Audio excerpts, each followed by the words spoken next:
Alhamdulillahi ala ni'amihi fi syahri Sya'ban alladzi ja'ala minal muslimin al-kamilin wa amarana bi ittiba'i sabilil mu'minin. Asyhadu an la ilaha illallah wahdahu la syarikalah al-haqqul mubin wa asyhadu anna sayyidana Muhammadan abduhu wa rasuluh as-sadiqul wa'dil amin. Allahumma salli ala sayyidina Muhammad wa ala alihi wa ashabihi ajma'in. Amma ba'du. قال الله تعالى في كتابه الكريم أعوذ بالله من الشيطان الرجيم بسم الله الرحمن الرحيم يا أيها الذين آمنوا كتب عليكم الصيام كما كتب على الذين من قبلكم لعلكم تتقون صدق الله العظيم وصدق رسوله الكريم ونحن على ذلك من الشاهدين. Alhamdulillah, puji syukur kehadiran Allah Subhanahu wa taala, Bapak Ibu sekalian yang kami hormati. Eh, Pada hari ini kita berkesempatan bersua dalam rangka belajar bersama-sama mengenai rahasia di balik ibadah puasa melalui kajian atau kegiatan baru ini yang dinamai dengan istilah jendela ini, yang berangkat dari akronim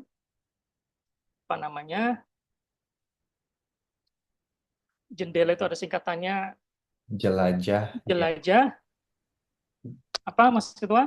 Jelajah, dialog dan elaborasi. dialog dan elaborasi ilmu bersama dengan IMI, Ikatan Masyarakat Muslim Indonesia di Finlandia. Alhamdulillah, pada kesempatan pertama ini kita akan mendiskusikan satu tema yang menurut saya sangat jarang didiskusikan di banyak ruang publik, khususnya berkenaan dengan menyambut bulan suci Ramadan, yakni manfaat puasa dari perspektif saintifik. Alhamdulillah, bersama kita telah hadir sejumlah narasumber atau pakar.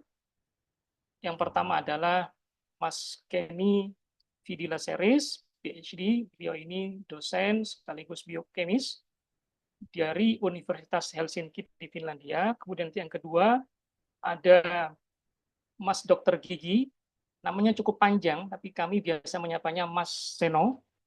Kemudian nanti yang ketiga ada Mas Prima Sanjaya, putra Kalimantan, pakar cancer gitu ya, kanker. Sebelum kita memberikan kesempatan kepada sejumlah narasumber tersebut, ada baiknya kita dengarkan bersama-sama pembacaan ayat suci Al-Quran yang akan disampaikan oleh Mas Raffi dari Tampere. Kepada Mas Raffi dipersilakan. Terima kasih banyak. Assalamualaikum warahmatullahi wabarakatuh.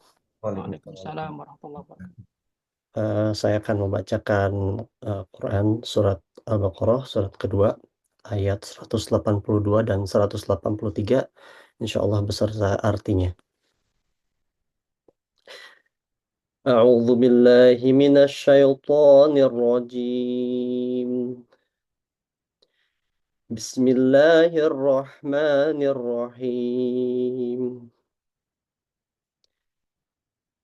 فمن خاف من موص جنفا أو إثما فأصلح بينهم فلا إثم عليه إن الله غفور رحيم. يا أيها الذين آمنوا كتب عليكم الصيام كما كتب على الذين من قبلكم لعلكم تتقون. صدق الله العظيم. Tetapi barang siapa khawatir bahwa pemberi wasiat berlaku berat sebelah atau berbuat salah, lalu dia mendamaikan antara mereka, maka dia tidak berdosa. Sungguh, Allah Maha Pengampun, Maha Penyayang. Wahai orang-orang yang beriman, diwajibkan atas kamu berpuasa sebagaimana diwajibkan atas orang sebelum kamu agar kamu bertakwa. Maha benar Allah dan segala firman-Nya. Terima kasih banyak. Assalamualaikum warahmatullahi wabarakatuh.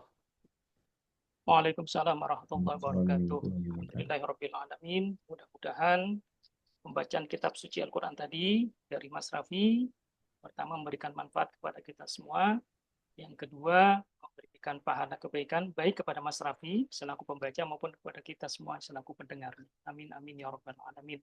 Bapak Ibu sekalian, kegiatan kajian ini rencananya akan diselenggarakan sampai dengan pukul 12, tapi nanti saya akan meminta persetujuan kembali dari para jamaah apabila dibutuhkan waktu tambahan untuk mendiskusikan beberapa hal yang menarik selama kajian ini berlangsung.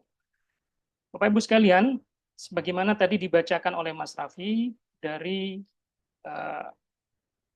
ayat lanjutan berkenaan dengan perintah untuk melaksanakan ibadah puasa, ada satu frase yang menurut saya penting untuk kita perhatikan. Di situ Allah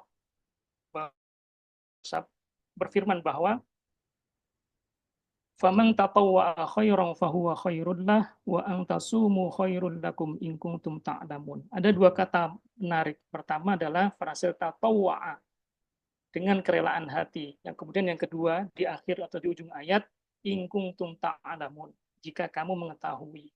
Nah, tadi seperti saya singgung di awal, kita seringkali mendiskusikan perintah berpuasa hanya dari sudut pandang keimanan saja, bahwa ini perintah dari Allah Sang Pencipta, sehingga penting bagi kita seorang mukmin untuk menjalankannya. Sementara redaksi lain yang kita abaikan, in kuntum ta'lamun. Apabila kamu mengetahui sesuatu yang amat sangat penting di balik perintah ibadah puasa, tentu kerelaan hati itu akan timbul. Alhamdulillah, kajian jendela ini ingin memfasilitasi kita semua untuk mengetahui apa sih sesungguhnya menjadi rahasia di balik pentingnya setiap mukmin melaksanakan ibadah puasa selama sebulan penuh. Bahkan jika dibandingkan dengan membayar fidyah atau mengganti puasa Ramadan dengan puasa lain, ternyata puasa di bulan Ramadan itu amat sangat luar biasa rahasianya. Tanpa menunggu panjang lebar, saya persilahkan terlebih dahulu kepada Mas Kenny Vidila Series HD untuk menyampaikan paparannya berkenaan dengan apa sesungguhnya proses yang terjadi di dalam tubuh saat kita menjalankan ibadah puasa. Waktu sepanjang 15 menit dipersilahkan Mas Kenny. Baik, terima kasih Mas Halim. Assalamualaikum warahmatullahi wabarakatuh. Bapak Ibu sekalian, ini sudah kelihatan sharing dari slide saya. Sudah, Alhamdulillah. Alhamdulillah, pada kesempatan ini kita bisa berkumpul ya dan di acara perdana IMI yang berjudul Jendela IMI. Jelajah, dialog dan elaborasi elaborasi ilmu bersama IMI. Jadi mudah-mudahan acara ini bisa bermanfaat bagi kita semua dan mudah-mudahan kedepannya kita bisa lanjutkan juga seperti itu. Pada kesempatan kali ini dalam rangka menuju bulan Ramadan, bulan ketika kita semua berpuasa seperti itu. Jadi ada baiknya mungkin kita mengetahui apa sih yang terjadi ketika puasa. Tidak hanya dari segi tuntutan ibadah ya, kita berpuasa sebetulnya pada utamanya itu karena diperintah oleh Allah. Itu yang harus kita tekankan. Tapi selain itu juga ternyata ada banyak manfaat dan peneliti di berbagai dunia sebetulnya telah banyak meneliti apa sih manfaat puasa bagi tubuh. Jadi puasa itu telah banyak setiap tahun diwajibkan kepada orang Muslim, tapi sebetulnya yang meneliti puasa itu nggak hanya Muslim, dan mungkin sebagian besar itu di Eropa dan juga di Amerika seperti itu, dan mereka bisa melihat apa keuntungan dari puasa seperti itu. Nah, pada bagian saya kali ini saya akan lebih bercerita mengenai sebetulnya apa yang terjadi pada saat kita puasa. Tapi sebelum itu, mungkin background-nya bagaimana sih makanan yang kita makan itu dicerna oleh tubuh kita. Nah, jadi kalau misalkan kita lihat di sini ya, ini tubuh kita, kemudian komponen utama pembentuk tubuh kita itu ada beberapa jenis ya, ada macam-macam diantaranya air, makanya kita harus selalu minum karena sebagian besar tubuh kita itu terdiri dari air. Kemudian juga ada protein, ada lemak, karbohidrat, asam nukleat. Asam nukleat itu kayak pembentuk blueprint kayak buku kehidupan kita dan juga mineral-mineral lainnya. Nah, kalau misalkan kita lihat dari sini, ini sangat penting dan dari mana kita bisa mendapatkan komponen-komponen pembentuk tubuh kita ini?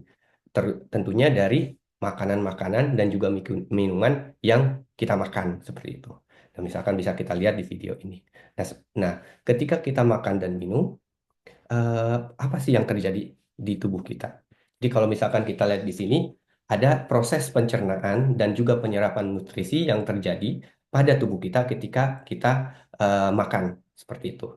Nah, eh, pencernaan ini kita mulai sebetulnya dari mulut, kemudian di lambung dan juga penyerapan terjadi di usus halus tubuh kita. Nah, di mulut sejak di mulut ketika kita mengunyah makanan gitu ya, proses melumat atau menghancurkan makanan yang kita makan itu mulai terjadi baik secara mekanik dengan kita mengunyah gitu ya menggunakan gigi-gigi kita, tapi juga secara enzimatik. Nah, enzimatik itu udah masuk ke tataran biokimia lebih ke arah sains. Jadi bagaimana ada yang namanya enzim di dalam air liur kita itu dia berperan untuk memotong-motong saripati makanan dalam hal ini karbohidrat gitu ya yang kita makan dari nasi misalkan menjadi eh, gula-gula yang kecil. Makanya kalau misalkan Bapak Ibu makan beras nasi gitu ya tanpa yang lain itu lama-lama ketika kita kunyah lama-lama itu lama-lama menjadi manis.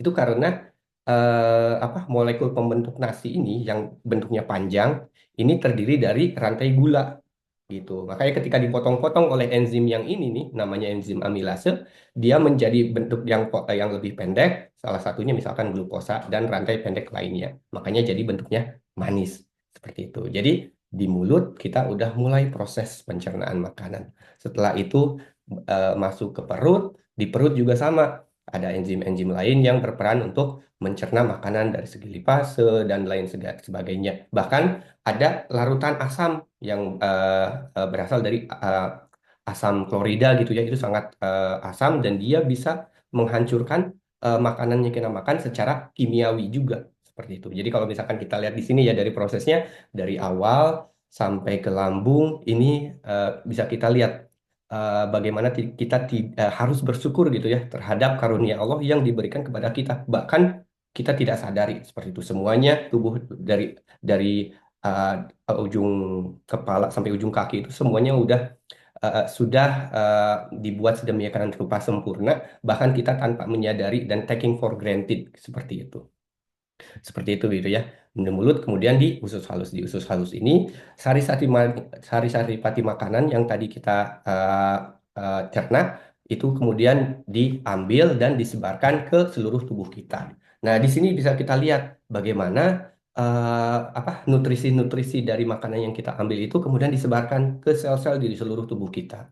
Jadi ada dua jenis, ada yang lewat darah, ini biasanya nutrisi-nutrisi yang larut dalam air. Ada juga yang lewat sistem lain, namanya sistem limfatik. Ini kalau misalkan nutrisi-nutrisinya itu tidak larut dalam air, tapi larut dalam lemak. Terutama itu pasti lemak gitu ya. Kalau misalkan kita makan lemak, nah ini disalurkan ke tubuh kitanya itu melalui sistem limfatik. Nah, di sana di dalam sel-sel tubuh kita itu terjadi proses metabolisme di dalam tubuh seperti itu. Nah, ini secara garis besarnya seperti ini. Ini makanan dan minuman saripatinya dimasukkan ke sel, di dalam sel itu terjadi jalur metabolisme. Inti dari makan kita itu sebetulnya untuk pertama mendapatkan energi tubuh, yang kedua adalah untuk membangun tubuh karena semua sel-sel di dalam tubuh kita itu sebetulnya di recycle.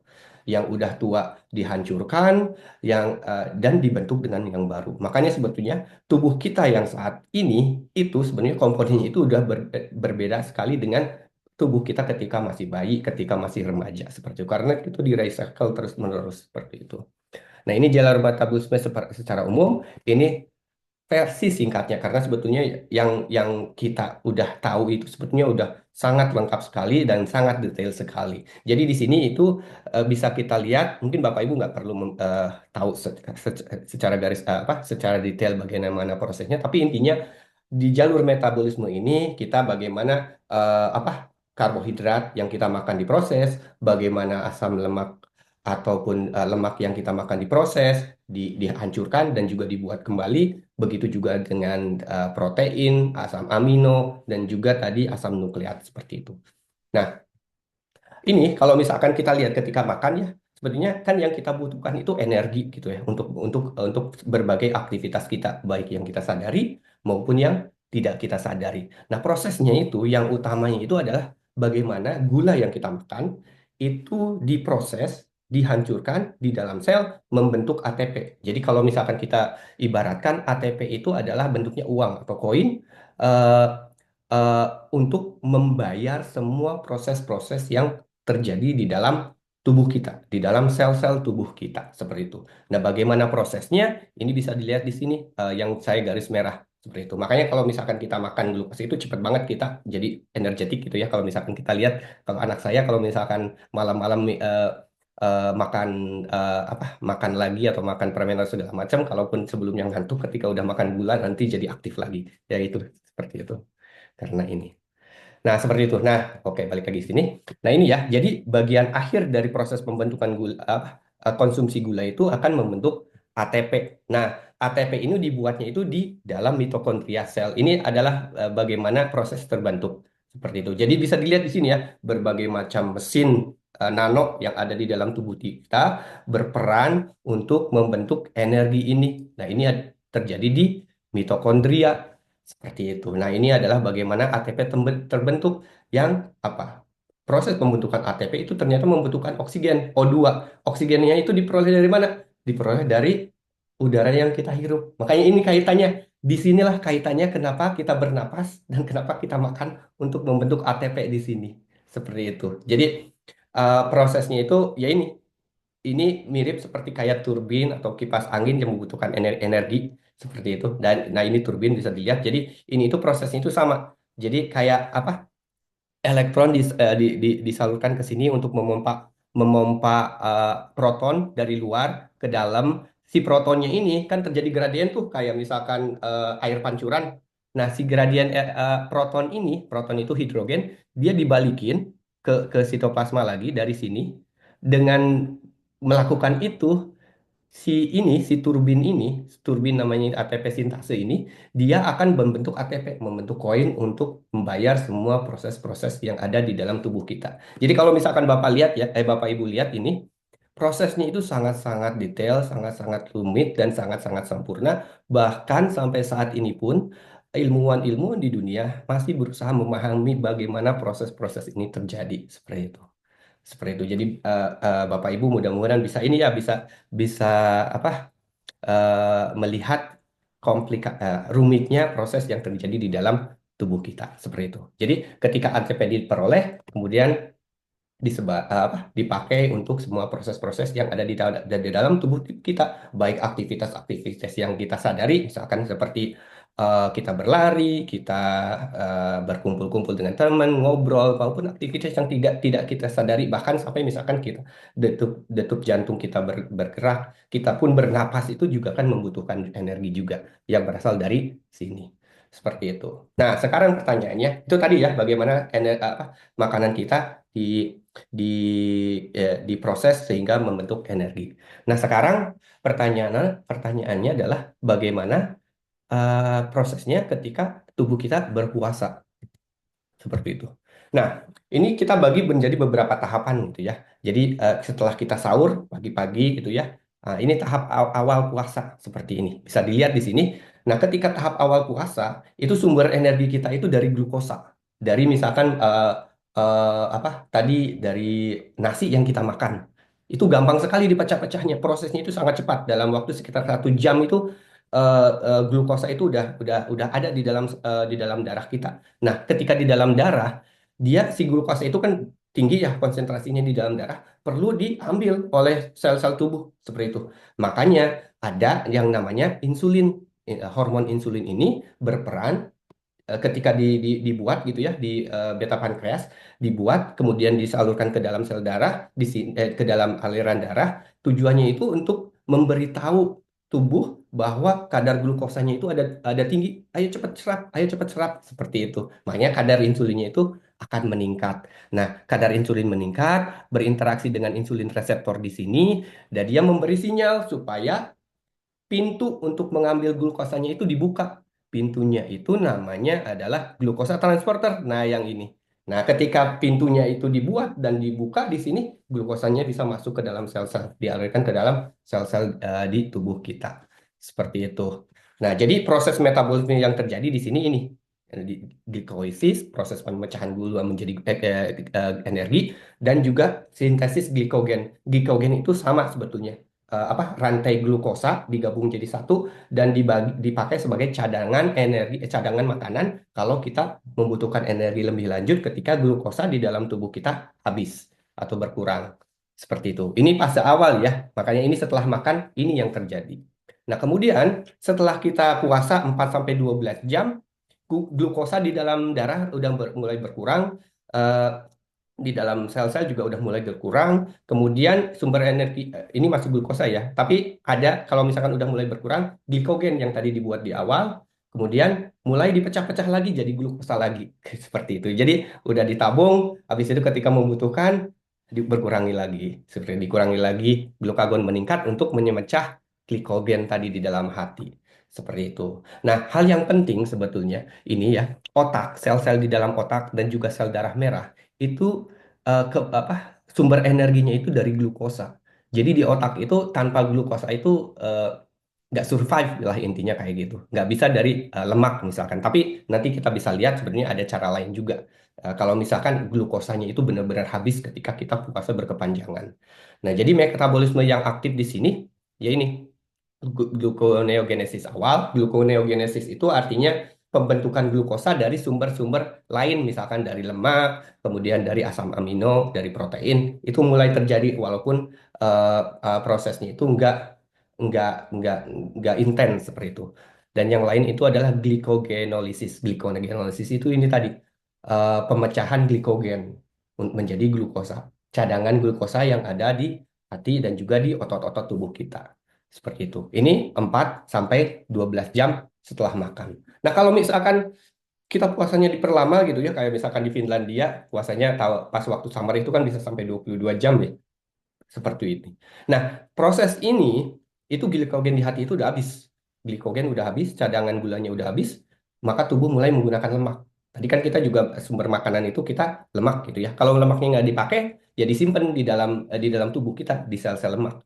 Kalau misalkan kita makan terus, kita makan nasi terus menerus gitu ya, nggak pernah puasa, ya nasinya juga nanti sebetulnya diubahnya karena kelebihan energi kan, diubah menjadi lemak juga. Makanya kalau misalkan orang sering makan menjadi gendut, yaitu gara-gara itu. Seperti itu. Nah, pada fase puasa ini, otak masih bergantung pada glukosa. Karena kan glukosa masih tetap bisa dibuat dari sumber yang lain, seperti yang dari lemak ini. Nah, metabolisme yang aktif ini namanya lipolisis. Jadi, lemak-lemak yang ada di dalam tubuh kita, di dalam sel-sel lemak tadi, mulai dipecah-pecah lagi. Dipecah-pecah menjadi asam lemak dan juga gliserol. Nah, gliserol ini dia akan masuk untuk ini proses apa bisa untuk membentuk gula, tapi bisa juga untuk membentuk energi. Seperti itu. Itu ya, 12 sampai 24 jam setelah makan. Jadi lemak mulai dipakai sebagai sumber energi. Nah, fase lanjut sampai 2 hari berarti ya, 12 sampai 48 jam. Nah, ini sumber utamanya itu udah dari lemak. Karena kan glukosa udah sangat habis, udah habis gitu ya. Nah, sumber energinya lemak dan peningkatan keton. Nah, keton ini tadi kan saya bilang otak itu sumber energinya itu harus dari glukosa. Tapi kalau misalkan glukosanya habis seperti apa? Padahal kan otak kita itu harus terus ini ya butuh energi dan energinya itu untuk otak itu banyak sekali, apalagi untuk kita yang suka mikir gitu ya. Nah, ini dari keton. Ternyata lemak ini ketika dipotong-potong-potong-potong terus-terusan gitu ya, dia menjadi bisa dibentuk menjadi keton. Nah, keton ini dia ya, kita bisa untuk aktivitas lain untuk dikirim ke sel-sel yang lain. Jadi selain glukosa, pakai keton. Nah, sebagai energi alternatif seperti itu. Jadi metabolisme yang aktif, ketogenesis, produksi keton dari lemak di hati. Nah, yang menarik itu sebetulnya hati itu dia tidak bisa memakai keton. Ini yang menarik, ini juga sebetulnya salah satu keajaiban dari Allah ya kalau menurut saya. Soalnya kan hati yang membentuk membentuk keton ya. Proses pembentukan keton itu di hati. Kalau misalkan hati yang buat apa? Yang buat keton bisa dipakai, dia juga bisa pakai keton, ya hati bisa pakai keton akhirnya untuk tubuh kekurangan keton, kekurangan energi seperti itu. Itu ininya menariknya seperti itu. Nah, jadi proses ini pemecahan lemak itu terus-terusan terjadi gitu ya. Nah, terakhir kalau misalkan Pajang terus berpuasa bahkan sampai lebih dari 7 hari, itu keton itu, jadi semua apa lemak itu menjadi sumber energi utama dan otak pun energi utamanya itu udah dari keton karena glukosa udah nggak ada kan. Makanya dari sini ini keton body ini udah langsung ke otak, disebarkan ke otak karena otak itu kan sangat penting ya. Kalau misalkan otak kita nggak berfungsi, kita nggak bisa hidup seperti itu ya, meninggal. Makanya eh, apa energi di otak semuanya berasal dari keton yang berasal dari pemecahan lemak tadi seperti itu. Jadi terus-terusan dan bahkan di sini kalau yang tadi di awal-awal itu apa si protein juga dipotong-potong, terutama protein dari sel otot gitu ya untuk membentuk ini glukosa. Eh, Setelah ini kalau misalkan puasanya terus-terusan berkepanjangan untuk orang-orang yang di daerah famine apa untuk yang kelaparan gitu ya. eh, ada apa ya otot-otot tertentu misalkan otot jantung berusaha untuk tidak dipotong kayak gitu supaya tetap untuk melindungi apa ya supaya eh, eh, organ-organ vital itu ya nggak dihancurkan proteinnya makanya berasal dari ini dari lemak seperti itu dan ini langsung apa keton itu dipakai untuk energi tubuh semuanya, baik dari otot, kemudian otak dan sel-sel lainnya. Seperti itu. Nah, kalau misalkan lebih lanjut lagi, ketika apa nggak ada makanan sama sekali, akhirnya apa? Akhirnya tubuh kehabisan lemak, mulai memecah lebih banyak protein-protein otot. Ini menyebabkan apa? Sangat berbahaya karena kalau misalkan protein-protein di dalam otot yang berperan sangat esensial, ini kan akhirnya terjadi organ failure, kerusakan organ yang menimbulkan kematian karena kekurangan protein esensial untuk fungsi-fungsi organ di dalam tubuh seperti itu. Jadi kalau misalkan kita lihat dari sini ya, sampai kalau kita puasa sampai 3 sampai 7 hari itu kita masih bisa survive gitu karena tubuh kita memiliki mekanisme tersendiri agar organ-organ vital kita, organ-organ penting kita masih bisa mendapatkan asupan energi. Seperti ini ya. Jadi secara garis besar inilah bagaimana proses-proses yang dilakukan oleh tubuh kita ketika kita berpuasa panjang. Jadi kalau misalkan ada Bapak Ibu yang khawatir eh, apa puasa di Finlandia apalagi summer itu berbahaya bagi tubuh, enggak ya, karena tubuh kita itu memiliki mekanisme tertentu dan bahkan sampai 24 jam pun sebetulnya tidak bermasalah. Seperti itu. Nah, sekarang di bagian akhir saya cuman saya paparkan secara singkat efek puasa lebih lanjut. Mungkin nanti bisa dipaparkan oleh Mas Seno dan juga Mas Mas Prima gitu ya. Dan jadi efek pertama yang puasa itu dia bisa menurunkan resiko obesitas karena itu tadi ya lemaknya itu dipakai untuk pembentukan energi. Kemudian juga memperbaiki regulasi glukosa dan sensitivitas insulin. Jadi ini dapat membantu mencegah diabetes tipe 2. Bahkan sebetulnya puasa juga bisa dipakai untuk apa treatment terapi untuk orang-orang yang memiliki penyakit diabetes tipe 2 seperti itu. Kemudian juga efek puasa bisa menurunkan tekanan darah, kadar trigliserida, kolesterol jahat, dan juga mendukung kesehatan jantung. Kemudian mengurangi peradangan, dikaitkan berbagai penyakit seperti artritis, asma, dan penyakit autoimun lainnya. Kemudian juga, ini yang menarik, ternyata puasa itu bisa meningkatkan kecerdasan seperti itu. Jadi ini bisa meningkatkan neuroplastisitas otak seperti itu karena dia memicu produksi ini namanya BDNF Brain Derived Neurotrophic Factor yang berperan dalam memori dan pembelajaran seperti itu. Jadi kalau misalkan kita ingin menghafal Quran misalkan paling bagus itu ketika berpuasa karena ini meningkatkan neuroplastisitas sehingga memacu kita untuk bisa menghafal lebih baik. Kemudian juga mengurangi resiko penyakit neurodegeneratif seperti Alzheimer dan juga Parkinson. Ini mungkin salah satunya itu karena apa Alzheimer itu kan karena ada protein-protein yang dia mengalami apa ya pelipatan yang salah sehingga dia membentuk apa agregat panjang eh, dan dia menghancurkan sel-sel neuron di otak kita. Nah, kalau misalkan kita puasa, apa, protein-protein yang nggak berfungsi ini kan berarti dipakai untuk sumber energi kan, seperti itu. Kemudian juga yang ketujuh meningkatkan daya tahan otak seperti yang tadi saya bilang terhadap stres seperti stroke atau cedera pada otak traumatis.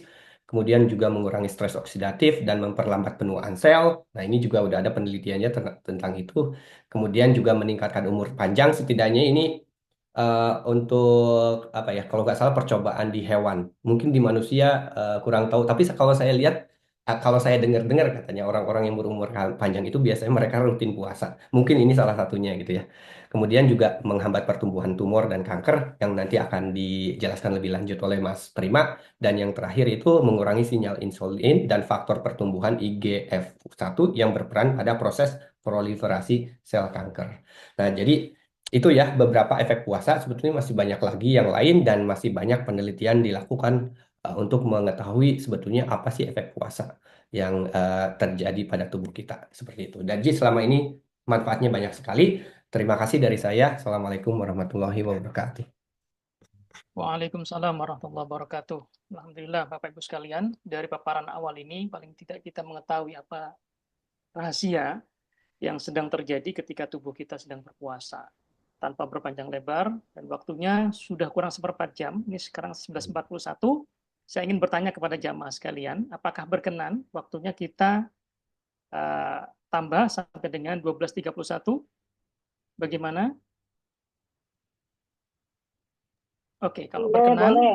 Boleh, saya siap. kemudian akan beralih ke pemateri selanjutnya, yakni Mas Prima Sanjaya, yang akan menyampaikan paparannya berkenaan dengan apa yang terjadi hikmah puasa dan pencegahan kanker.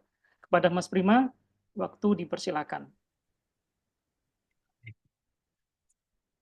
Dulu saya share dulu ya. Share.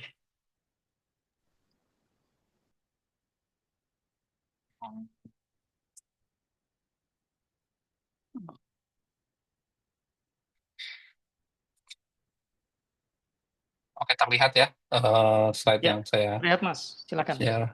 Sebentar ini ada di Zoom-nya nih. Oke, ya, Assalamualaikum warahmatullahi wabarakatuh. Terima kasih sekali lagi Mas Salim dan juga Imi ya sudah kita buka kajian tentang puasa dan ya puasa, intinya hikmah puasa itu apa gitu.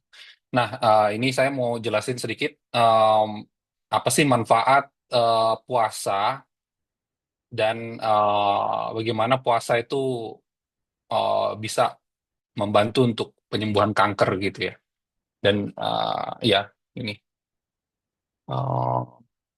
nextnya. Nah, mungkin sebelumnya singkat saja dulu sebenarnya. Apa sih itu sel kanker gitu ya? Kan kita ngomong kanker, kanker dan lain-lain. Apa sih sebenarnya? Nah, ini satu gambar dari uh, liver sebenarnya, liver cancer. Jadi sel kanker tuh, nah ini yang saya lingkari merah ini. Ini sel kanker. Dia berbeda dari sel-sel normal yang ada di hati kita gitu ya. Nah, definisinya apa kanker itu?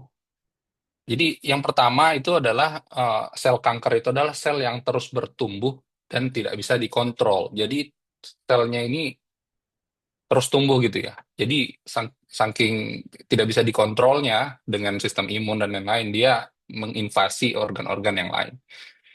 Nah, eh, kenapa ini sel ini tuh terus bertumbuh dan tidak bisa dikontrol? Karena eh, ini jadi ini apa definisi-definisi kanker ini terus berkembang terus ya. Ini yang saya sampaikan dari tahun 50-an, terus kemudian tahun 70 80-an gitu ya, sampai yang terakhir. Nah, ini yang kedua, paradigma yang kedua adalah jadi di dalam sel kanker itu ada mutasinya yang membuat sel tersebut itu terus tumbuh dan tidak terkendali. Nah, Bapak Ibu sebenarnya ini penting untuk diketahui sebenarnya di dalam tubuh kita ini ada sel kanker.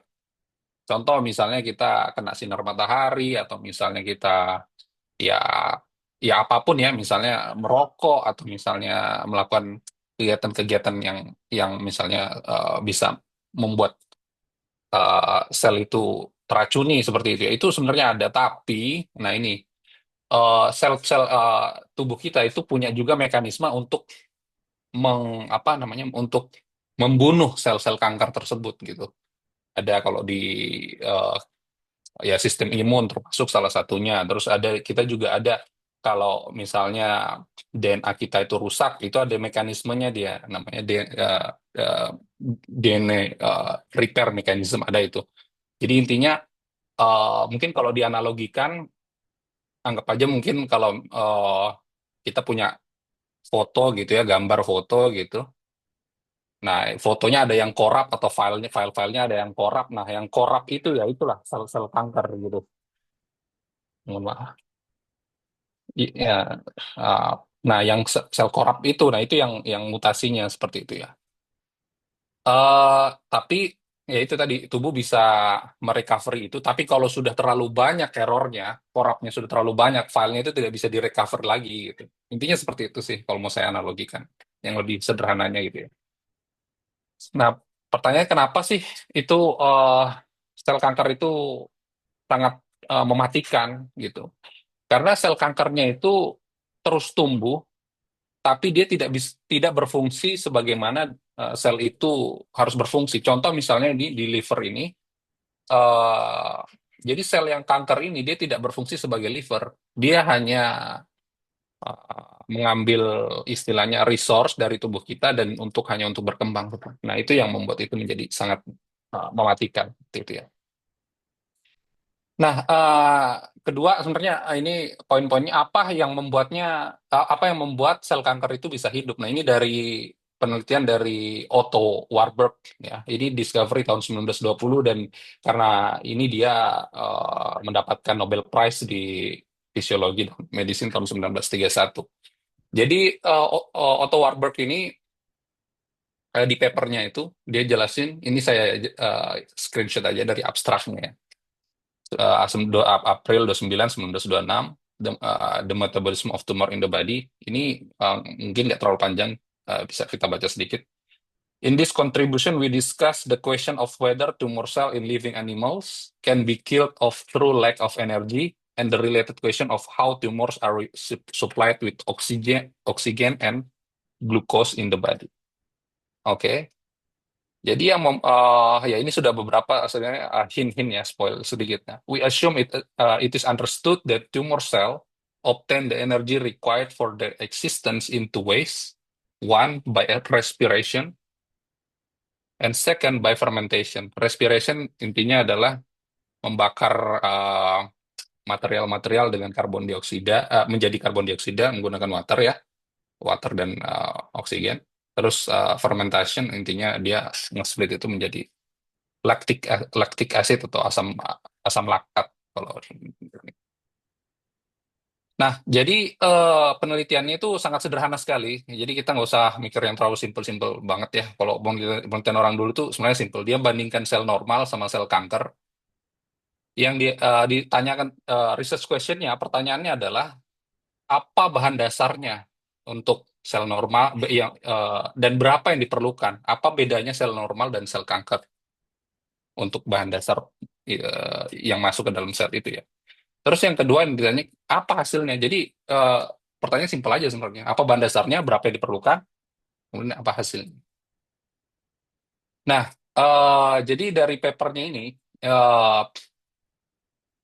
pertama untuk sel normal, ini tadi sudah dijelaskan sama Mas Kenny ya, sebagian. Jadi yang digunakan adalah bahan dasarnya pertama adalah gula atau glukosa dan juga oksigen. Ini masuk ke mitokondria, dibakar di sini, jadi kayak engine gitu ya. Dibakar sama sel normal, kemudian hasilnya adalah karbon dioksida dan 36 ATP atau energi. Nah, yang menarik sebenarnya di sel kanker. Jadi di sel kanker itu gula yang dihasilkan, yang diperlukan itu jauh lebih banyak. Jadi di penemuannya ini dia makanya dia jadi dapat Nobel Prize gara-gara penemuan ini. Gula yang dibutuhkan untuk sel kanker itu jauh lebih banyak, dan meskipun dikasih oksigen situ, sel kanker ini tidak menggunakan oksigen itu. Artinya apa? Artinya dia tidak pembakaran yang dilakukan itu tidak maksimal. Karena kenapa? Karena mitokondrianya rusak. Akhirnya yang dihasilkan adalah asam laktat dan less energi, 2 ATP energi. Nah, ini proses ini di sel kanker ini dia lebih dikenal dengan proses namanya fermentasi. Jadi ada dua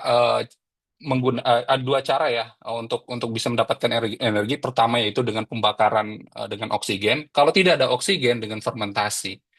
Nah, sekarang coba kita berpikir ya, kalau misalnya kita jadi sel kanker nih, dengan keadaan oke, gula sangat banyak seperti ini, apa dengan oke, pertanyaan kenapa sih sel kanker kok suka seperti ini kan gitu? Kenapa dia bisa suka aja dengan oke aku nggak ada masalah dengan nggak ada O2 dan lain-lain. Karena ini tadi gulanya di dalam darah itu sangat banyak dan eh, dia kalau sel kanker nggak masalah, cuman menghasilkan 2 ATP energi, less energi. Tapi dia menghasilkan ini asam laktat. Asam laktat itu kalau Bapak Ibu misalnya berolahraga gitu ya, terus kurang oksigen, itu biasanya ada kram-kram. Nah, itu kram-kram itu asam laktat itu. Nah, asam laktat ini yang melindungi sel kanker untuk dia terhindar dari antibodi. Jadi antibodi susah untuk mencapai sel kanker ini untuk dibunuh. Jadi dia nggak masalah istilahnya. Oke, saya less energi nggak masalah. Toh gulanya juga banyak dan saya dapat asam laktat yang bisa melindungi saya dari ya tadi dari antibodi yang ingin memakan dia ya atau membunuh sel-sel kanker ini. Nah, makanya ini ada beberapa paper juga yang menjelaskan bahwa diabetes itu meningkatkan 20% risiko untuk kanker. Ini nationwide, ini papernya baru 2024, monggo silahkan dicek. Nah, ini sebelumnya mungkin saya jelaskan sedikit juga beberapa metabolisme pembakaran energi dalam tubuh manusia. Ini tadi sebenarnya sudah dijelaskan sama Mas Kenny, tapi saya cuma brief sedikit. Jadi pertama itu glukosa. Menggunakan glukosa. Nah, ini yang kita pakai ya kalau kita makan nasi, intinya adalah kita membakar energi dari karbohidrat. Nah, yang kedua sebenarnya, jadi tubuh kita itu punya 2 mekanisme yang tadi juga sudah disebutkan sama Mas Kenny. Jadi itu menggunakan namanya keton. Nah, ini sebagai sumber energi alternatif. Nah, keton ini itu bakarnya dari lemak. Nah, itu pembakarannya menggunakan lemak. Jadi sebenarnya kalau dibilang ada orang bilang makan nasi kalau nggak makan nasi nggak kenyang gitu kan. Sebenarnya itu salah ya juga. Soalnya kalau kita makan daging juga, kalau Bapak Ibu misalnya makan steak atau makan daging pasti kenyangnya juga lama juga. Karena ini salah satu mekanisme dalam tubuh kita ya, antara kita glukosa atau kita ngambil dari keton gitu. Dan tubuh kita ini istilahnya sudah dari dulu itu berevolusi ya, dari berburu. Orang dulu kan berburu, jadi karbohidrat itu dapatnya susah gitu. Baru setelah itu baru mulai bertani untuk mendapatkan karbohidrat itu lebih mudah. Tapi sebenarnya tubuh kita itu juga sudah didesain untuk bisa mengambil energi misalnya dari lemak seperti itu ya. Ini selanjutnya ini pertanyaannya kan bagaimana cara membunuh sel kanker yang paling efektif. Nah, ini mungkin saya share aja sedikit klip dari Dr. Thomas Seyfried. Ini dari Profesor Biology, Genetics, and Biochemistry di Boston ya, di US. Coba saya play sebentar, ini mungkin cuma 2 menit saja. Kita dengar sama-sama ya apa yang dikatakan sama Profesor Thomas. Are you ready? I'm ready. I think so. Are you braced? Are you braced? Sufficiently braced. He's sufficiently braced. Okay. So a solution to the cancer problem, to manage cancer without toxicity, is to simultaneously restrict the 2 fuels that are needed to drive this dysregulated growth while transitioning the whole body off to a fuel that the tumor cells can't use. which is fatty acids and ketone bodies. So when we take the cancer patients or the mice, we put them into a calorie restriction, lowering the blood sugar that I said is 1/2 of the two fuels. You can lower that down really, really low. And then we use specific drugs to target the glutamine.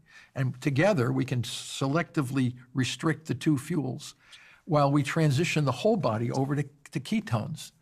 We, as a species, evolved to be in nutritional ketosis for the majority of our existence as a species, like 1.5 million years.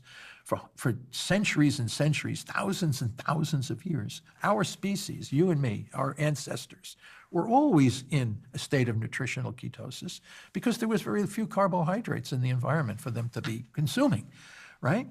So the cancer cell, the body, you and I could, if we stopped eating and we took a low carbohydrate diet and just did water only fasting, we would get into nutritional ketosis, where the normal cells, our brain, our kidneys, our heart, can be burning these ketone bodies because they have a good mitochondria and they can burn these fuels effectively. The tumor cells have a bad mitochondria. They can't burn those fuels. They're dependent on glucose and glutamine. We can replace glucose and glutamine with ketone bodies in the normal cells of our. So we selectively marginalize these tumor cells slowly over time. They slowly start to die, the blood vessels disappear, and the body comes in and dissolves them. Nah, itu ya. Jadi recapnya apa yang dikatakan sama Prof. Thomas. Jadi dengan kita menurunkan konsumsi karbohidrat, itu otomatis tubuh kita switch dia dari glukosa menjadi keton. Nah, efeknya apa di sel kanker? Karena sel kanker ini tidak punya mitokondria yang baik gitu ya. Dia jadi vulnerable sebenarnya, jadi rentan untuk jadi mudah untuk dibunuh gitu. Jadi istilahnya kayak mungkin tanaman tidak disiram gitu ya, jadi dia layu gitu. Nah itu lebih mudah untuk dimusnahkan gitu, diobati gitu ya, dibunuh ini sel-sel kankernya. Sementara untuk sel-sel sehat, sel normal itu masih bisa switch dari menggunakan glukosa dia menggunakan keton. Nah ini recap aja sebenarnya apa yang dikatakan sama Prof. Thomas tadi gitu. Nah, ini saya ada satu review juga dari paper, ini baru juga 2022 ya, Effect on Fasting on Cancer, a Narrative Review of Scientific Evidence. Jadi ini snippet aja, contoh-contohnya aja, tapi kalau mau dibaca papernya itu lebih banyak lagi. Ini dia nge-review. Contohnya misalnya ini untuk HER2 negatif breast cancer stage 2 sama 3 ada sekitar 131. Kemudian fasting mimicking diet 3 days before and during neoadjuvant chemotherapy. Jadi istilahnya puasa dulu sebelum kemoterapi gitu ya. Jadi bayangkan Bapak Ibu misalnya puasa gitu, sudah tumornya misalnya sudah melemah terus ditambah lagi ini hasilnya. Then different in grade toxicity during chemotherapy between participant in the fasting and usual care groups. Yeah, okay. And then Miller find 4,5 pathologic response in more common in FMD cohort. Kalau yang ini Miller pain ini semakin tinggi skornya semakin baik gitu ya. Jadi patient who followed the FMD ini fasting mimicking diet itu FMD more closed had a more significant percentage of jadi skornya lebih tinggi. Kemudian ada di paper ini ada 30 patients kemoterapi, ada kemoterapi 96 hour fasting ya, lumayan panjang itu ya. Followed by regular diet for remaining cycles. Ini greater ketone bodies, lower insulin. Kemudian ada less stomatitis, headache, di mengurangi sakit kepalanya atau lemah terus. Ya weakness-nya maksudnya apa itu ya weakness, lower overall toxicity, jadi toxicity-nya juga berkurang. Ada contoh-contoh lain misalnya ini untuk breast and ovarian cancer ada 34 yang lagi menjalankan undergoing chemotherapy itu within 8 hours of after treatment patient on fasting diet reported improve quality of life and tiredness gitu ya. Jadi ini ada beberapa lagi. For 3 hours per night connected with. Jadi 36% lebih when compared to individual fasting. Lebih dari 3. Jadi kalau fastingnya cuma 13 jam, dia itu masih bisa kena lagi kankernya, tapi kalau lebih dari 13 jam itu lebih berkurang gitu ya. Resiko untuk recurrence atau kanker payudaranya itu ada lagi seperti itu. Ya, mungkin ini yang uh, kalau mau dibaca lebih detail, saya sudah kasih ini review artikelnya, bisa nanti dibaca-baca, tertarik. Nah, terakhir, mungkin hikmah atau pesannya pertama, ketika kita puasa, yang terjadi adalah di dalam tubuh tadi, itu gula darah menurun, ya, dan tubuh kita itu ngubah switch mode dari yang sebelumnya dia nyari gula atau glukos, dia membakar dari keton dan lemak.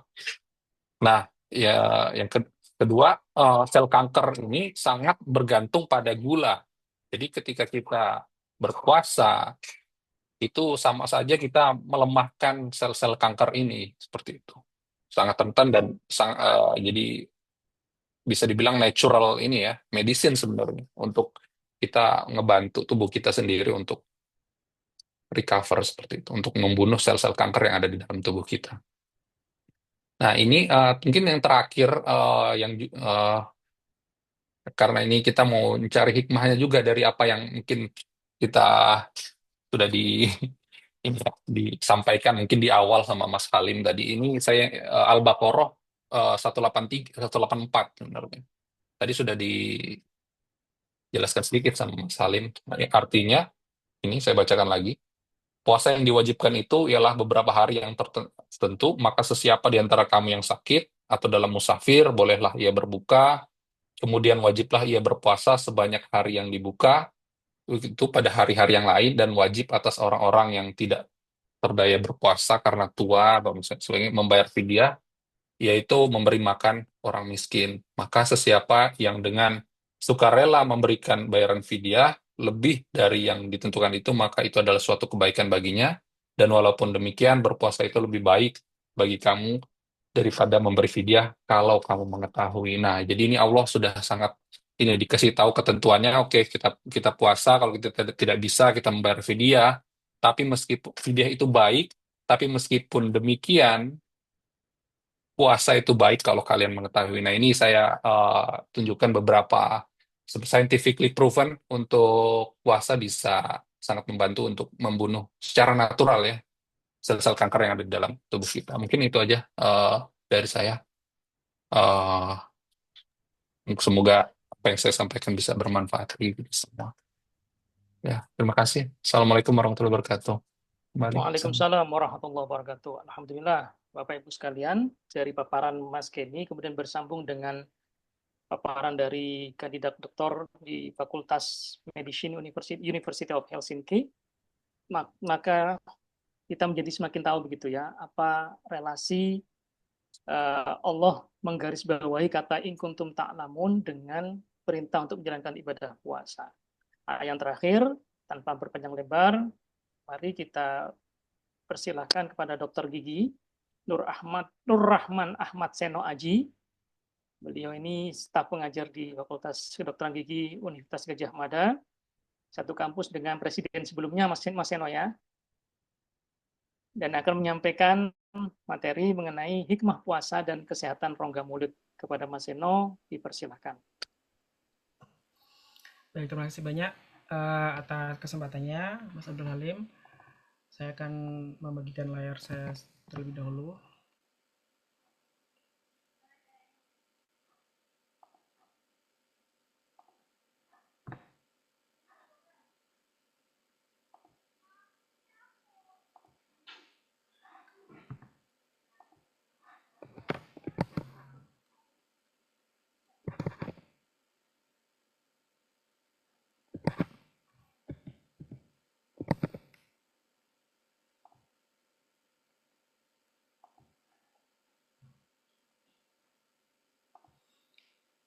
Baik, apakah sudah tampak?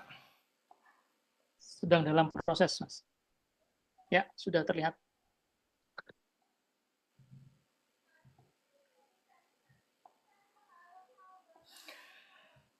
Ya, baik, terima kasih. Bismillahirrahmanirrahim.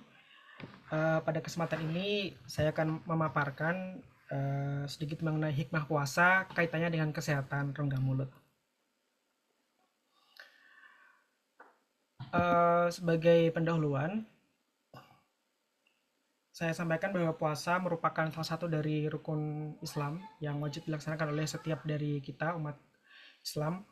Kemudian sebagaimana disebutkan dalam Al-Baqarah juga bahwa puasa juga bukan hanya syariat kita, tapi juga umat terdahulu telah Allah berikan syariat puasa juga. Kemudian dalam kajian ilmiah ternyata puasa juga telah banyak diteliti. Kemudian ini salah satu dari paper yang saya menjadi bahan di sini, bahwa ternyata ada berbagai banyak macam puasa ya. Dalam tinjauan medis ini ada istilahnya time restricted feeding, TRF, kemudian ada prolonged fasting, puasa yang dalam waktu yang lama, lebih dari 2 hari. Kemudian ada istilahnya intermittent fasting atau puasa bersela. Ada yang dilakukan dengan puasa 1 hari, kemudian makan pada hari berikutnya, atau modifikasi yang lain, atau 5 hari dalam makan kalori dibatasi, kemudian 2 hari makan bebas. Kemudian ada juga religious fasting, diantaranya puasa Ramadan ini ya, ada Ramadan fasting, kemudian ada puasa Daniel, puasa Ekadasi, puasa Yom Kippur, puasa umat Buddha, misalkan ada berbagai macam puasa-puasa. Dan ternyata karakter puasa ini satu dengan lainnya berbeda-beda, juga pengaruhnya juga berbeda-beda. Tapi di sini saya akan menyampaikan secara general karena belum mengenai hikmah puasa berkaitan dengan rongga mulut itu di sini saya sampaikan dari berbagai macam jenis puasa. Jadi tidak full puasa Ramadan saja, tapi juga berbagai macam puasa-puasa yang lain.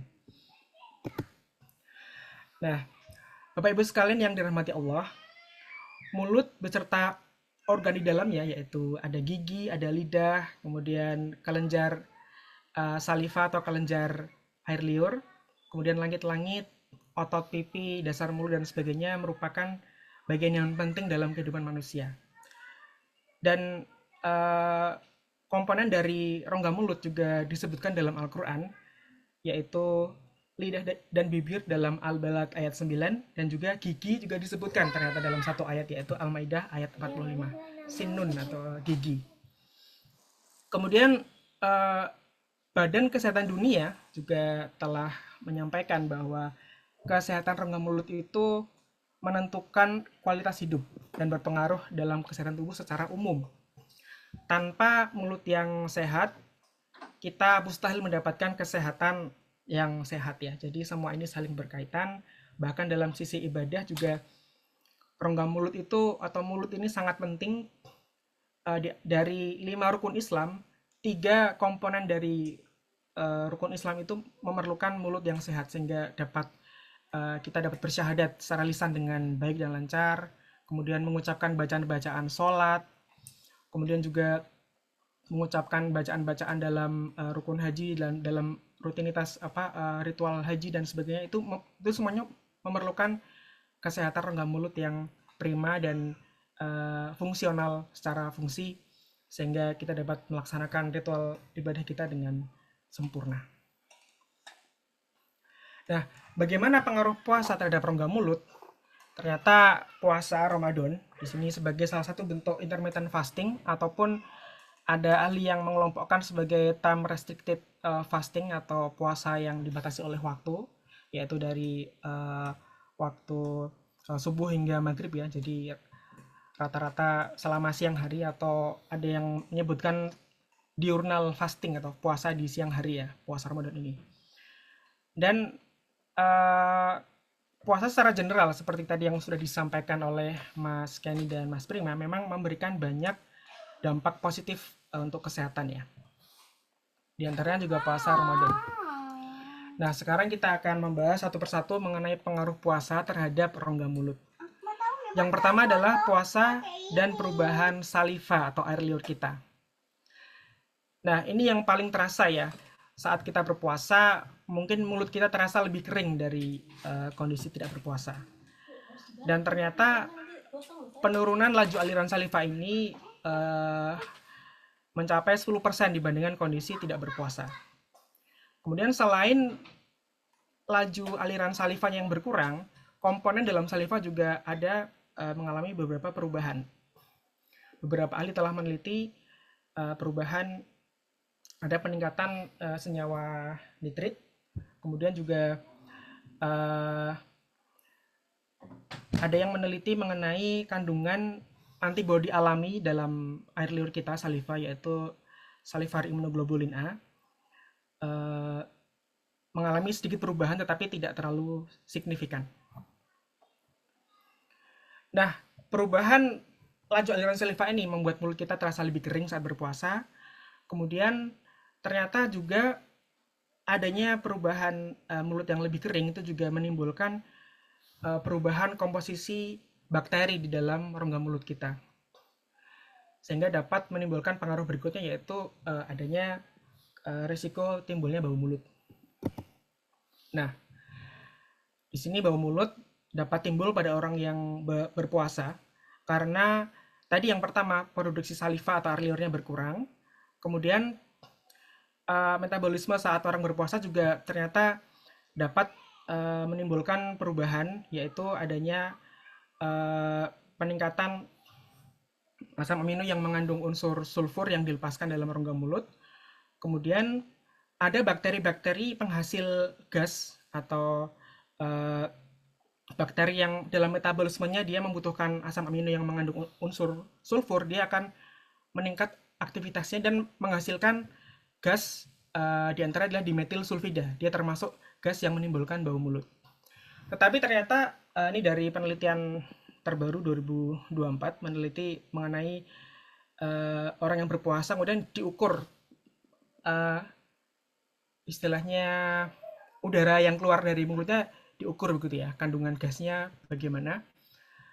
Yang meningkat adalah dimetil sulfida, dan ternyata peningkatannya hanya sementara ya. Jadi selama dia berpuasa dia meningkat dimetil sulfidanya atau bau mulutnya meningkat, tapi setelah nanti tidak berpuasa akan kembali normal. Nanti kita juga akan sedikit membahas bagaimana cara mengatasi risiko bau mulut ini ya. Yang ketiga adalah puasa terhadap jaringan periodontal. Ini juga ada penelitian terbaru tahun 2024 di Journal of Periodontology. Ternyata pengaruh dari berpuasa itu bisa mengurangi peradangan pada jaringan periodontal atau jaringan pendukung gigi. Jadi Bapak Ibu sekalian, dalam mulut kita itu ada jaringan yang mendukung gigi atau menyokong gigi. Di antaranya adalah gusi. Kemudian juga ada tulang alveolar atau tulang yang ada di bawah di dalamnya gusi. Dia fungsinya menopang akar gigi. Nah, kalau jaringan periodontal ini tidak berfungsi atau mengalami peradangan kronis sehingga dia mengalami kerusakan kronis yang permanen, maka gigi itu lama-lama akan mengalami penurunan fungsi. Di antaranya adalah adanya kegoyangan gigi ya. Kemudian giginya juga bisa tampak lebih panjang karena gusinya yang turun. Lama-lama bahkan bisa lepas sendiri. Nah, ternyata penelitian terbaru ini mengungkap bahwa berpuasa dalam jangka waktu panjang, di sini 6 bulan ya, bisa memperbaiki penanda peradangan baik sistemik di darah maupun kondisi peradangan pada gusi. Jadi peradangannya bisa berkurang secara signifikan. Jadi mereka meneliti perdarahan pada gusi, diuji dengan alat khusus ya, di apakah ada perdarahan atau tidak. Kemudian setelah 6 bulan ternyata berkurang secara signifikan. Juga berapa jumlah kantong gigi pada subjek yang ikut dalam penelitian ini juga mengalami perubahan pengurangan yang signifikan setelah berpuasa selama 6 bulan di sini. Tetapi mekanisme rincinya belum dibahas secara langsung, jadi saya belum bisa menyampaikan bagaimana mekanismenya, mengapa bisa terjadi. Tapi ini penelitian klinis yang telah hasilnya seperti itu ya. Kemudian terhadap puasa terhadap kaitannya dengan mikroba atau mikroorganisme di rongga mulut.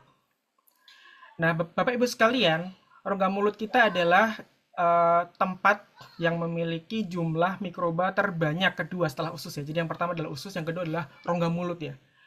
Ada 700 spesies, kemudian jumlahnya juga banyak sekali ya. Ada yang mengukur dalam sekian mililiter, ada jutaan atau banyak sekali begitu bakterinya. Kemudian ternyata penelitian terbaru tahun 2023 dan 2024 ini ada beberapa hasil yang sedikit berbeda. Yang pertama, untuk peningkatan bakteri rongga mulut, ternyata setelah berpuasa itu memang ada peningkatan ya. Di sini ada dua paper yang menunjukkan hasil yang meningkat. Kemudian oleh Lome 2024, peningkatannya adalah bakteri yang berhubungan dengan peningkatan produksi gas DMS itu, dimetil sulfida, yang menimbulkan bau mulut. Tapi untuk bakteri di bawah gusi atau bakteri subgingival, ternyata diteliti tidak ada perubahan keaneragaman ya setelah berpuasa. Jadi ini kita perlu strategi bagaimana agar tidak sampai menimbulkan permasalahan pada diri kita, perubahan tentang mengenai mikroba ini ya. Kemudian kaitannya puasa dengan karies gigi atau gigi kerowok ya, gigi berlubang, dan kebersihan mulut, indeks kebersihan gigi. Sebelumnya penelitian pada hewan coba pada tikus telah mengungkap bahwa apabila tikus itu diberi makan sedikit kemudian rendah glukosa, ternyata tikus itu mengalami sedikit gigi yang berlubang atau kariesnya minimal ya. Nah, hal serupa juga berpotensi akan terjadi pada manusia apabila kita meminimalkan asupan glukosa, yang mana itu kita lakukan selama puasa, sehingga puasa menurut Lister dikatakan memiliki fungsi protektif atau bersifat melindungi terhadap karies gigi, karena selama kita berpuasa asupan glukosa berkurang, padahal bakteri penyebab karies gigi atau bakteri kariogenik itu memerlukan glukosa sebagai substratnya, sehingga dalam hal ini puasa itu bagus. Meskipun dengan berkurangnya saliva tadi yang disebutkan, ternyata berkurangnya saliva ini artinya adalah fungsi perlindungan pada karies juga berkurang karena air liur atau saliva memiliki fungsi protektif ya. Jadi ini harus diimbangkan. Jadi nanti kita akan bahas bagaimana strategi agar air liur kita tuh tetap banyak atau bisa berfungsi normal walaupun kita berpuasa. Kemudian penelitian beberapa tahun lalu ya mengenai pengaruh puasa pada kebersihan rongga mulut yang diukur dalam Oral Hygiene Index. Ini probandusnya atau subjeknya adalah santriwati yang berpuasa sunnah Senin Kamis. Kemudian ternyata orang yang berpuasa rongga mulutnya juga lebih bersih begitu. Indeks Oral Hygiene Index-nya lebih bagus dibanding yang tidak berpuasa. Nah, kemudian yang terakhir, puasa dan peningkatan resiko sialadenitis akut atau peningkatan infeksi pada kelenjar air liur atau saliva ya. Nah, tapi di sini ada hal yang cukup perlu kita waspadai, bahwa apabila kita berpuasa tapi kita kurang minum air, maka bisa meningkatkan resiko dehidrasi. Sementara apabila kita dehidrasi, akan ada peningkatan risiko terjadinya peradangan pada kelenjar air liur atau peradangan pada kelenjar saliva ya. Ini ada penelitian tahun 2020. Dia membandingkan antara pasien muslim yang dirawat di rumah sakit dalam waktu 5 tahun. Ternyata selama bulan Ramadan itu peningkatan kasus peradangan kelenjar saliva ini. Dan ternyata diteliti kemungkinan berkaitan besar dengan dehidrasi atau kurangnya air minum ketika berpuasa. Jadi ini ada peningkatan risiko. Oleh karena itu kita harus melakukan tata laksana atau intervensi perubahan perilaku agar ini bisa terhindar nih dari risiko terjadinya peradangan kelenjar jaringan air liur ini. Nah, pada bagian yang ketiga kita akan membahas mengenai bagaimana tipsnya atau bagaimana kita menjaga kesehatan rongga mulut selama puasa Ramadan, sehingga perubahan-perubahan selama puasa tadi tidak menghambat ibadah kita, bahkan ibadah kita bisa tetap optimal ya. Yang pertama sangat penting adalah menjaga kecukupan hidrasi tubuh, yaitu usahakan kita meminum air yang cukup, ini sangat penting. Apabila saat sahur kok sudah terasa penuh ya, nanti kita minum lagi saat berbuka, kemudian malam hari di sela-sela sholat tarawih juga kita minum air yang cukup ya. Usahakan Bapak Ibu membawa botol air minum ketika sedang sholat tarawih, mungkin di sela-sela itu bisa meminum air, sehingga hidrasi tubuh tetap cukup ya. Ini penting karena akan menjaga kualitas air liur kita, saliva kita, dan meminimalkan resiko terjadinya dehidrasi. Nah, yang kedua, ini hal yang sangat menarik ya. Ini juga penelitian terbaru tahun 2024. Ini penelitian di Indonesia, bahwa ternyata apabila kita membaca Al-Quran sesuai makhraj atau sesuai dengan kaidah tajwidnya yang benar ya, itu dapat meningkatkan volume dan pH saliva saat berpuasa. Artinya apa? Meskipun kita dalam berpuasa ada resiko penurunan aliran saliva, tapi ini bisa kita counter dengan kita perbanyak membaca Al-Quran selama kita berpuasa. Tapi jangan sembarangan, sesuai dengan makhrajnya. Artinya ketika mengucapkan huruf hijaiyah sesuai dengan kaidahnya, sesuai dengan makhrajnya. Karena ternyata penelitian ini melibatkan 34 mahasiswa di Indonesia yang sama-sama berpuasa, tapi kelompok yang pertama ini membaca Al-Quran dengan kaidah sesuai dengan makhraj yang diawasi oleh ustadz atau guru mengaji. Kelompok yang kedua tidak. Kemudian oleh peneliti diukur perubahan salivanya dari volume dan tingkat keasamannya, ternyata hasilnya lebih bagus pada subjek yang berpuasa, subjek yang membaca Al-Quran sesuai dengan makhrajnya ketika dalam berpuasa dibandingkan subjek yang berpuasa tapi dia membaca Al-Qurannya asal-asalan ya.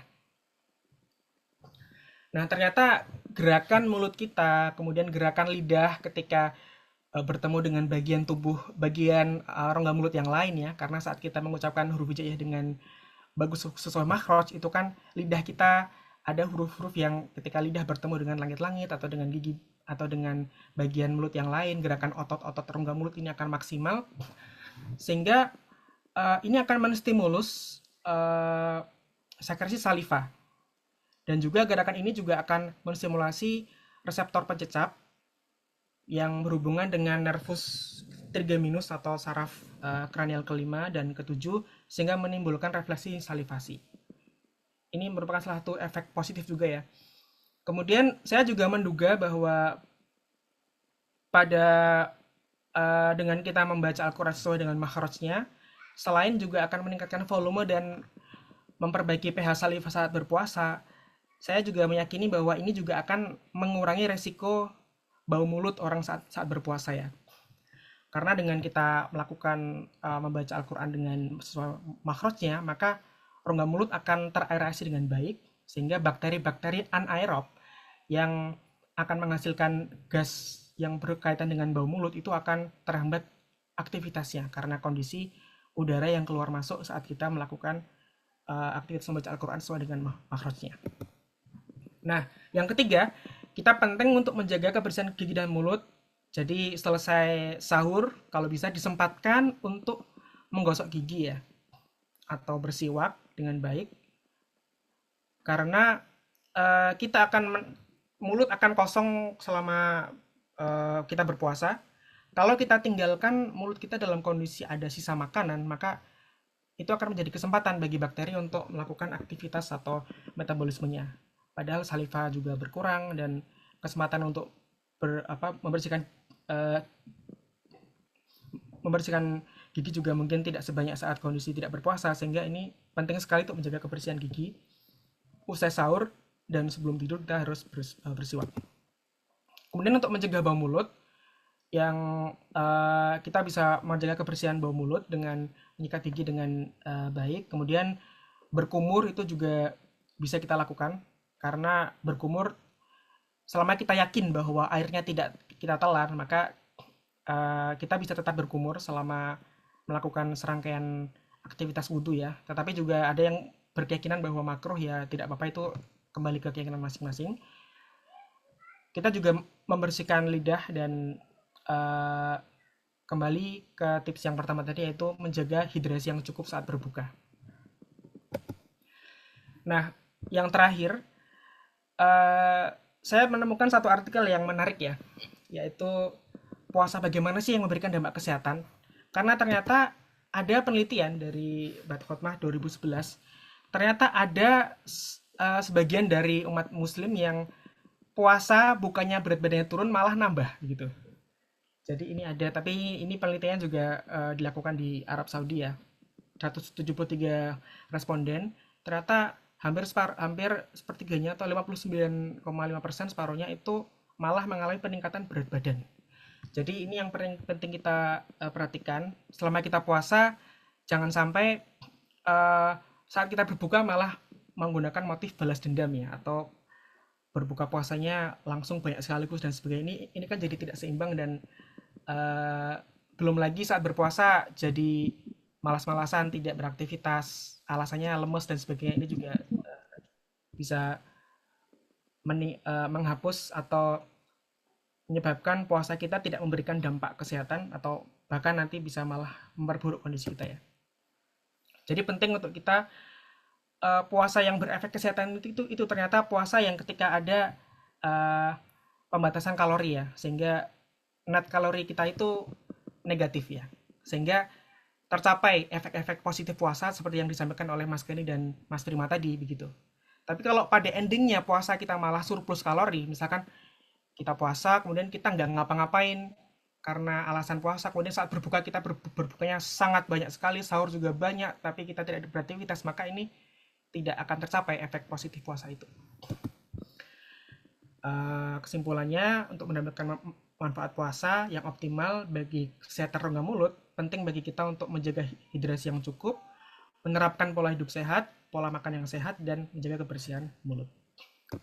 Beberapa referensi, dan terima kasih. Wassalamualaikum warahmatullahi wabarakatuh.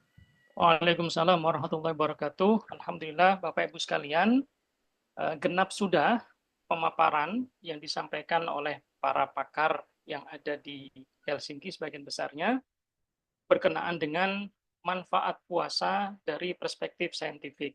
Ada beberapa hal yang menurut saya perlu kita dalami secara personal begitu ya. Namun ada beberapa hal lain yang secara langsung bisa kita pahami dari apa yang sudah dipaparkan oleh Mas Kenny, Mas Prima maupun Mas Seno. Tanpa berpanjang lebar, saya persilahkan kepada Bapak Ibu sekalian, apabila ada beberapa hal yang perlu dikonfirmasi atau ditanyakan, dipersilahkan.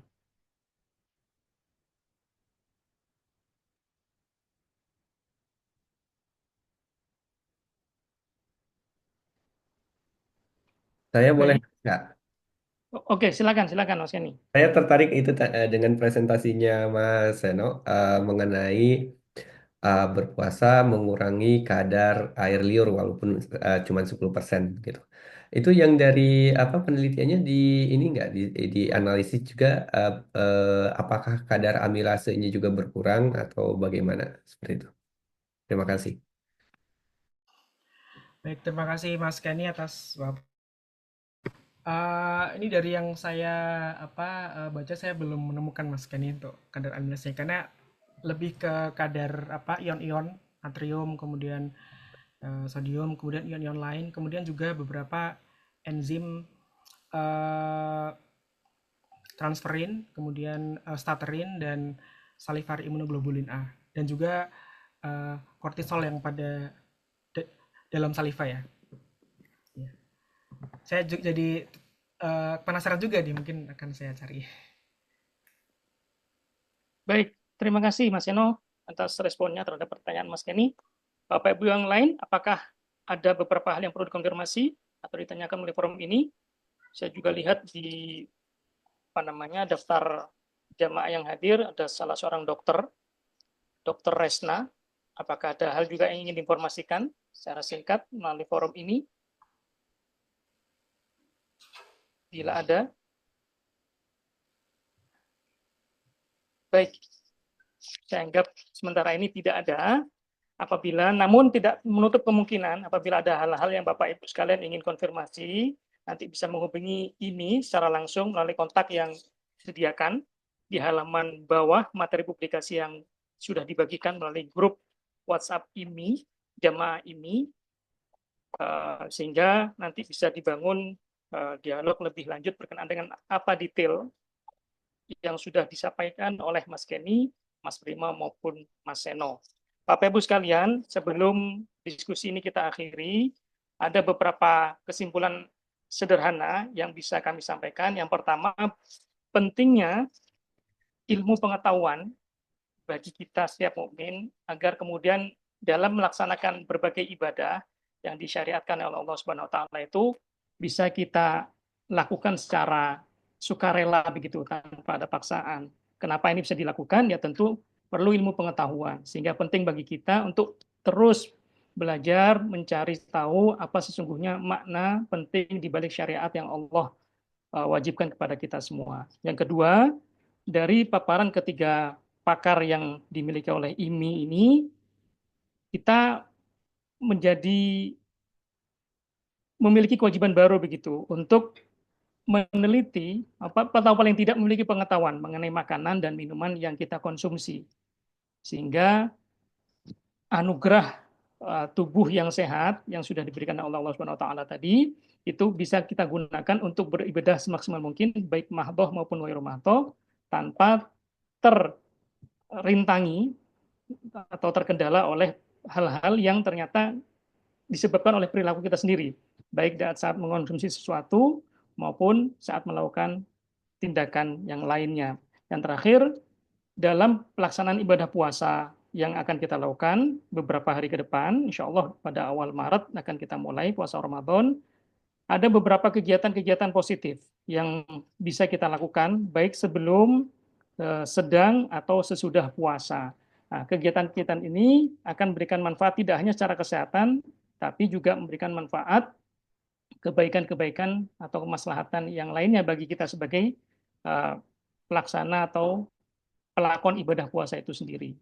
Itu beberapa hal yang ingin kami sampaikan berdasarkan paparan dari yang disampaikan oleh Mas Kenny, Mas Prima maupun Mas Seno. Bapak Ibu sekalian, sebelum kita akhiri, Ibu Dr. Risna menyampaikan sejumlah hal, Masya Allah sangat menarik, dan untuk membaca Quran sesuai makhraj yang baik, memperbaiki pH salivah yang baik. Apakah juga ada pertanyaan nih Mas Seno? Apakah juga harus disesuaikan lama waktunya saat tadarus Al-Quran dalam puasa? Mungkin Mas Seno ada yang ingin direspon berkaitan dengan hal ini? Pertanyaan dari Dr. Risna. Baik, terima kasih banyak Dr. Resna atas pertanyaannya dan komentarnya. Ini juga hal yang informasi yang baru juga ya untuk saya pribadi. Ternyata membaca Al-Quran sesuai makhraj dapat memperbaiki pH salivah dengan baik dan volume juga. Tetapi terus terang saya juga belum mendapatkan informasi ya mengenai durasinya seberapa lama ya, dalam apakah semakin lama semakin baik atau bagaimana. Tapi kalau secara teori memang kalau stimulasinya semakin banyak tentu akan semakin optimal juga ya. Sehingga barangkali apabila kita meningkatkan intensitas saat kita membaca tadarus Al-Quran selama bulan Ramadan dengan makhraj yang tepat sesuai dengan kaidah, saya meyakini hasilnya akan semakin baik kalau semakin lama ya. Karena ada semacam semakin baik positif signaling begitu. Tapi untuk hasil atau perlu penelitian lebih lanjut mengenai hal ini, Dr. Resna. Tapi saya kira kalau semakin banyak semakin baik. Baik, terima kasih Mas Yono atas responnya. Saya ingin menambahkan informasi singkat yang pernah saya tulis berkenaan dengan kebiasaan ya yang diteladankan oleh sejumlah sahabat Rasulullah SAW di dalam bulan suci Ramadan berkenaan dengan tadarus Al-Quran. Jadi saya boleh bacakan singkat begitu. Jadi para sahabat Nabi itu punya kebiasaan yang cukup unik di bulan puasa Ramadan berkenaan dengan tadarus Al-Quran. Yang pertama misalnya saya bisa sampaikan, ada sejumlah sahabat yang di rakaat ibadah sholatnya, ini diantaranya Utsman bin Affan, Tamim Ad-Dari, dan Sa'id bin Jubair, yang menyelesaikan bacaan Qur'annya di rakaat yang pertama, 30 juz. Kemudian ada juga sahabat yang menghatamkan Al-Quran secara berjamaah sekali dalam sebulan. Kemudian yang kedua, ada juga yang menamatkan Al-Quran sebulan sekali. Kemudian yang ketiga, ada yang 10 hari sekali hatam Al-Quran. Dan yang terakhir, ada yang sehari semalam bisa menuntaskan Al-Quran sekali, 2 kali, bahkan 3 kali.